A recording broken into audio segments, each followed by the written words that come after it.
Emlékszem olyan elevenen, mintha csak most történt volna, hogy milyen volt tavaly megérkezni Ecuadorba, ebbe a mesés országba, a világ közepére. Érkezés után egy hetet töltöttünk a fővárosban, Quítóban. Szinte felfoghatatlan volt az egész. Ezután tovább utaztunk egy végtelen hosszúnak tűnő buszúttal Galaquizába, hogy megérkezzünk az Evolution közösséghez. Távol a nagyváros zajától az Amazonas ölelésében egy igazi földi paradicsomba. Szó szerint a dzsungel szélén éltünk egy deszkákból épített kunyhóban. Csodálatos volt az ott eltöltött időszak. A sok napsütés, a tiszta levegő, a hűs hegyi patak, a végtelennek tűnő erdőség.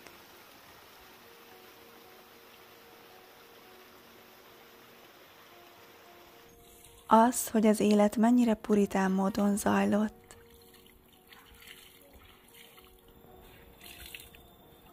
És hogy ez lehet kihívásokkal teli, de közben nagyon szép és igaz. Amikor az ember igazán érzi, hogy él.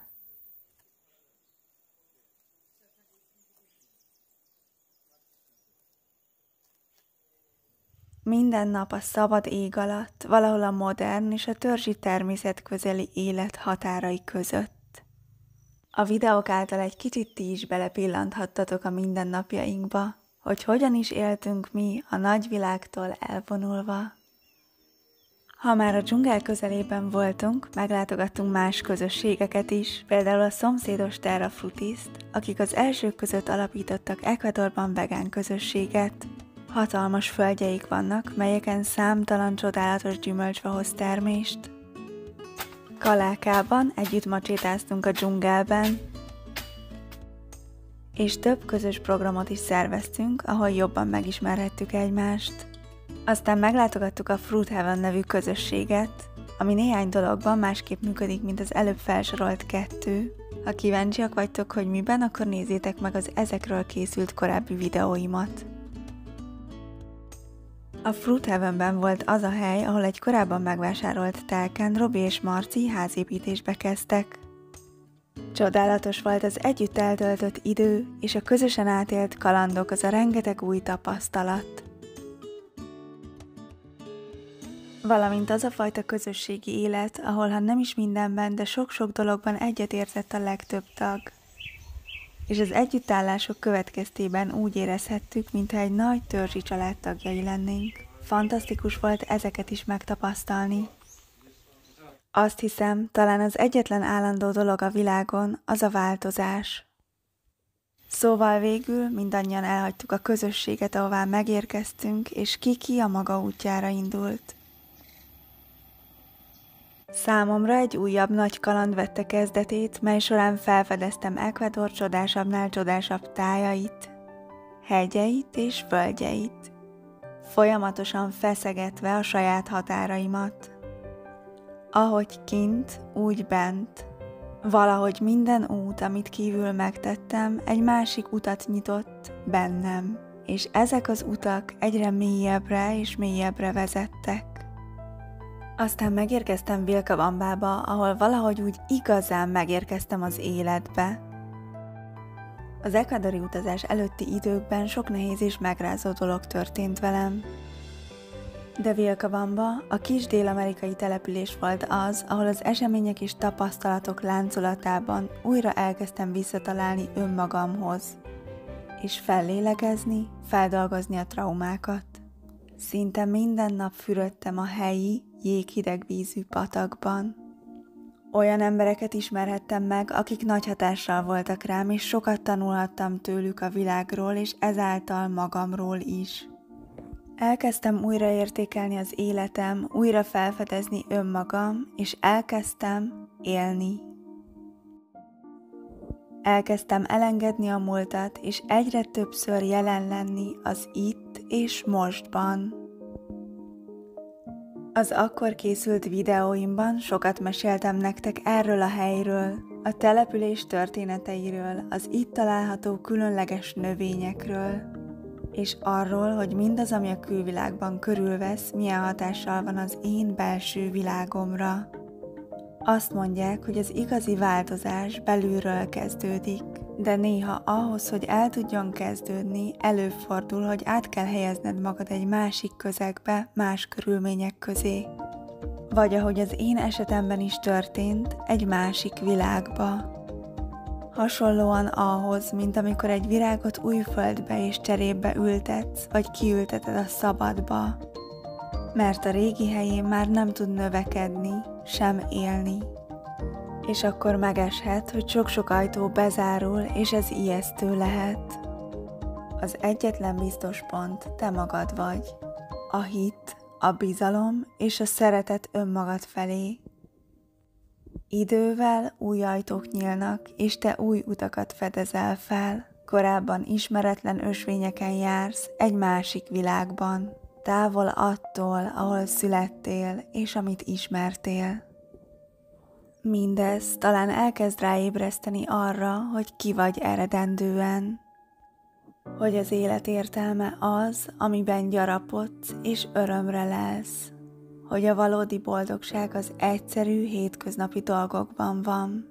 Milyen csodálatos minden egyes lélegzetvétel, ami életben tart, az illatok, amik érzéseket keltenek bennünk, látni a fények, a színek és a formák játékát, érezni a bőrünkön a hideget, a meleget és az áramlatokat, szeretetteljesen megérinteni egymást,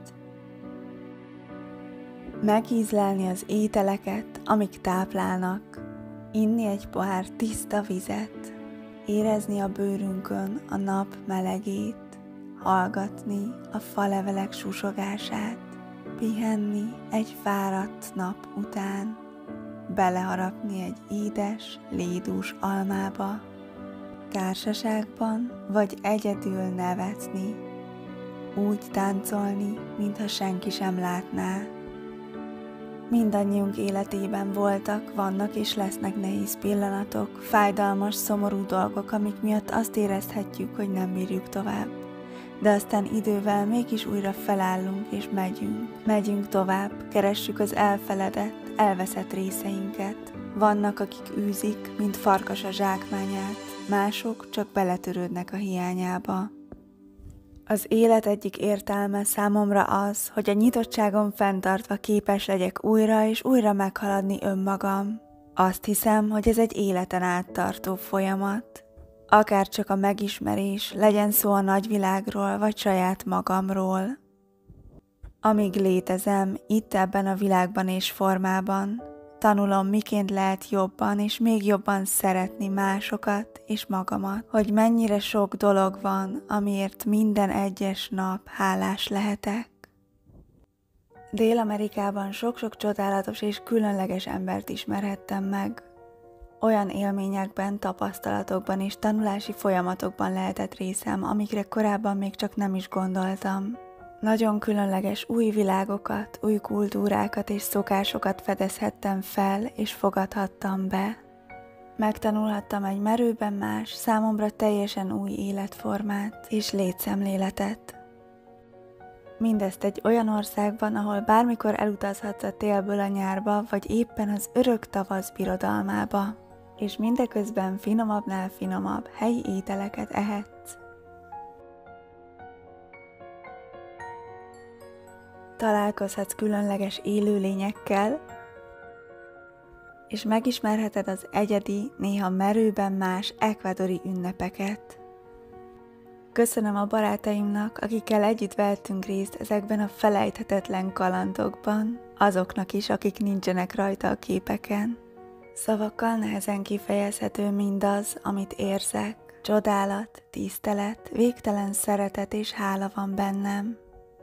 Ez a sok kaland és tapasztalat olyan horderejű volt, hogy úgy érzem, maradandó nyomot hagyott, és egy bizonyos szinten megváltoztatott engem és az életem, valamint a világról és sok egyéb másról alkotott korábbi elképzelésem. Köszönöm nektek, hogy nézitek a videóimat, hogy velem tartottatok, és virtuálisan ti is végigkísértetek ezen a sok-sok külső és belső utazáson és kalandon.